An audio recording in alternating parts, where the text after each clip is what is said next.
O mundo está se transformando a uma velocidade de tirar o fôlego, e sua capacidade de acompanhar essa transformação depende da sua habilidade de se comunicar com ele. Aprenda inglês de uma vez por todas e não fique para trás. Acesse o primeiro link na descrição ou no comentário fixado. What do women look for? Depends on the wisdom of the woman, obviously, but well, it does, because narcissists can fool naive women. That's why narcissists propagate, by the way. And we know this because narcissistic psychopaths, young women are more likely to fall for narcissistic psychopaths. And the reason for that is they can't tell them from competent men, because narcissistic psychopaths imitate competence, and that's their niche. And so they have a confidence that isn't justified by their ability. But the women check out the confidence as a marker of ability, and the falsely confident can fool them, especially if they're young and naive. And so let's say you're not going to be a narcissistic psychopath, which is often what those manosphere dating sites teach you, is wear an expensive watch and peacock a bit. And to peacock is to wear some item of clothing that's a little bit out of the ordinary, something a little bit more colorful than might be generally the case, so that you look like you're confident enough to pull that off with panache. But mostly it's just training in a kind of deceptive narcissism. Now, a wallflower guy might benefit from some training in narcissistic psychopathy, just to sort of balance them out a bit, so you can make some progress forward. That's why people like Andrew Tate are so popular. And I'm not saying that in an entirely dismissive manner, but there's a huge danger there. But generally what women want is something like confident, productive generosity, fundamentally. And so, if that's allied with physical attractiveness and a sense of humor and, the sorts of features that a man would also look for in a woman, so much the better. But your basic bet, and my suspicions are the guy who answered this question is probably young. First of all, no one likes young men, so if women don't like you, it's like, well, that's par for the course. Who likes young men? No one. Why? Well, they're basically troublesome and useless, and so that's why.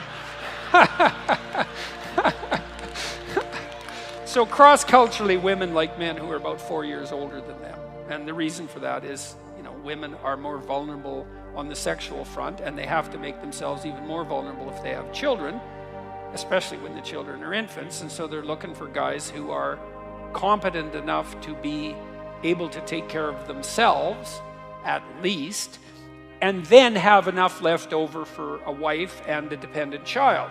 And not exactly because the wife wants to be taken care of, because it isn't exactly like women want to be taken care of.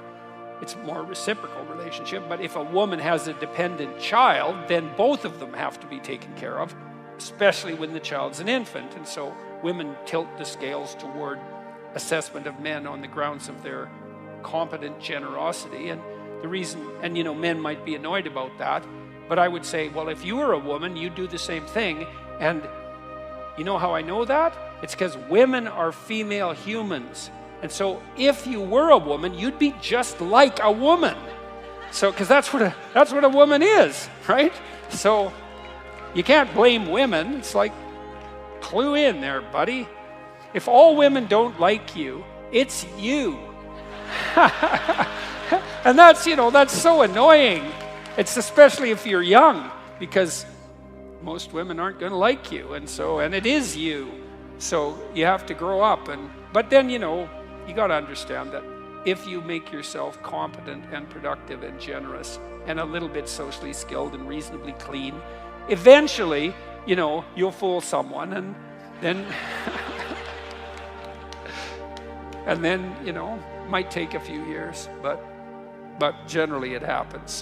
So that's the thing, is don't be a fool. Turn yourself into someone who's worth being around, and then develop enough social skills so you advertise yourself genuinely. Because, it's not also useful if you're a man to be competent, productive, and generous, and then so timid and socially unskilled that no one can tell. That's also not helpful. Engineers do that all the time. So my friend Jim, he's my brother-in-law, he's a great engineer. He said, engineers are the only men who never figured out how to turn social status into mating opportunities. That's such a funny line. It's also true. You know what? I'm going to tell you a story about him too. I was with him and a friend of mine who's also an engineer in a bar in Palo Alto, California. It was so damn funny. It was a wine bar, a pretty sophisticated place, you know. And I was sitting there talking to them, and they're both high-end engineers and like super bright people, but they're engineers. And there was this quite attractive woman there, about our age. This was like 15 years ago, and she was a teacher. She tried to get herself integrated into the conversation, and she was a teacher, and she lived in Palo Alto, and she was clearly there alone and wanted some company. And so funny, because this poor girl, she was trying to get into the conversation, and she was listening, then she'd offer an opinion. She was trying to play along, and those bloody engineers, they just told her like 5 ways she was wrong, and then kept on talking to each other. And it's like, it's so funny. Then she'd look kind of abashed, you know, and out of place, and then she'd muster up some courage a little farther down the conversation, and she'd offer an opinion, and then they'd tell her, like, just like engineers, no, you're wrong, and here's 5 reasons why. And it's like, then she eventually, you know, left. Surprise, surprise. And I pointed out to them what they had done. And like, these are pretty sophisticated guys, but it was just so goddamn comical to watch. I could hardly stand it. It's like, you bloody engineers, you wonder why, you know, it's hard for you to mate. It was really funny. So. The reason that women like men who have some capacity for aggression, but who are still productive and reciprocal, is that men who are productive and reciprocal, who have some capacity for aggression, can keep the real monsters at bay. So it's hard on women, because they have to navigate that really thin line between productive generosity and the capacity for aggression. That's a really tough thing to navigate. That's basically the story of Beauty and the Beast, the Disney movie, right? Because Gaston is a narcissistic psychopath, and the Beast is someone capable of aggression, but he's not tamed into a reciprocal relationship.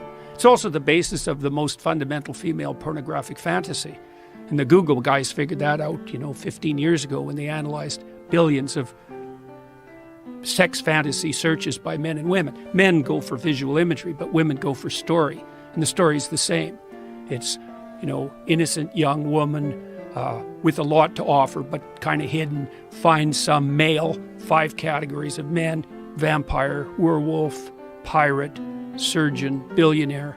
And he's, kind of an aggressive guy, but he's capable of being tamed into an intimate relationship. That's the standard female pornographic fantasy. And it's pretty much the standard fantasy of romance. And so you can see, what women are trying to do in that situation is they're trying to find some guy that's got the capacity for mayhem, but that's under control, but who can integrate that into a productive, generous, reciprocal relationship. And so, well. It's fascinating because the capacity for violence and the capacity for aggression is one of the things that's been actively muted in our male population. Yeah, well,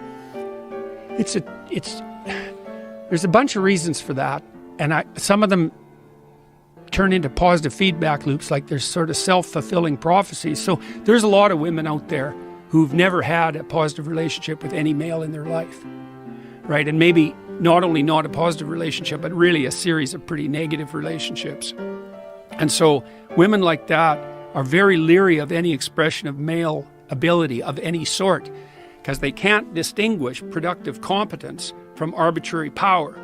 And because they're trying to defend themselves, because they've been hurt repeatedly, maybe they come from broken families and catastrophically arranged neighborhoods, one of the tactics that can be used in that situation is just to try to do everything you can to distance yourself as much as you can from any display of male ability, because it can't be distinguished from psychopathy, can't be distinguished from the use of power. It takes a sophisticated woman to be able to make that distinction. So the other thing you see too is that young women are much more likely to be seduced by psychopaths than older women, because the psychopaths mimic competence.